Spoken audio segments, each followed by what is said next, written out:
There are 6 home appraisal myths you need to stop believing immediately. Putting your home up for sale can be an emotional endeavor. Yes, the appraisal is one of the scariest parts of the home selling process and one of the most confusing. After all, why is somebody valuing your home after you've already determined a listing price and received an offer? Plus, you're never sure if the appraiser is truly factoring in those countless weekends you spent on back-breaking home upgrades. Not necessarily.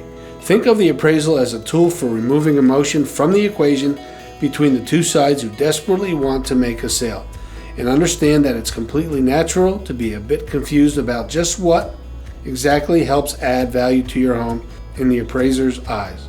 So take note of these common myths surrounding the elusive home appraisal. Number 1, an appraisal is the same as a home inspection. Although both the appraisal and the home inspection are used as safeguards for the buyer and the buyer's lender, do not confuse the two. Home inspectors and appraisers have completely different jobs. Sure, they both poke around your home, but the inspector's job is to uncover everything that is problematic or could potentially become problematic with the home, while the appraiser's job is to find the objective market value of the property. Number 2, the appraiser works for the buyer.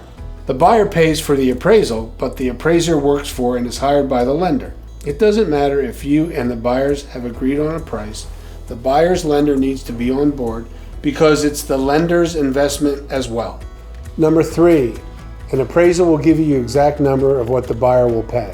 The appraisal process is not an exact science. In fact, the appraisal is only one opinion of what your home is worth. It doesn't dictate how much the buyer should pay or how much the seller should accept. So what happens if the appraisal doesn't match the contract price? The seller and buyer can agree to negotiate a new purchase price to match the appraisal, or a seller might consider finding someone willing to offer cash, which doesn't require an appraisal. Number 4, the bigger the house, the higher it will appraise. Consider a supersized home built on an average sized lot in an otherwise modest neighborhood. Although the home might dwarf its neighbors, that doesn't mean it will be appraised for that much more than the neighboring homes. Number 5, the more bells and whistles, the higher the appraisal.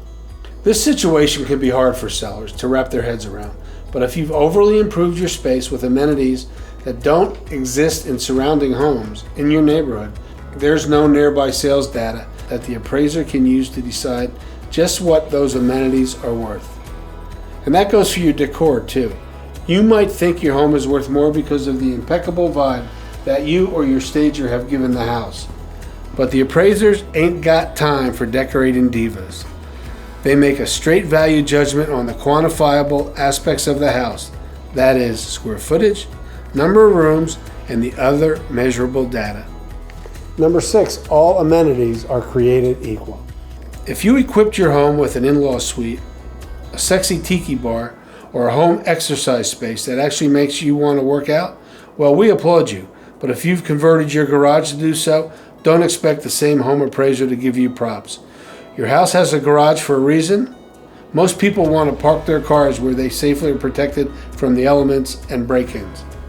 The moral of the story: be careful anytime you remove one amenity in order for another. It might come back to bite you in the appraisal.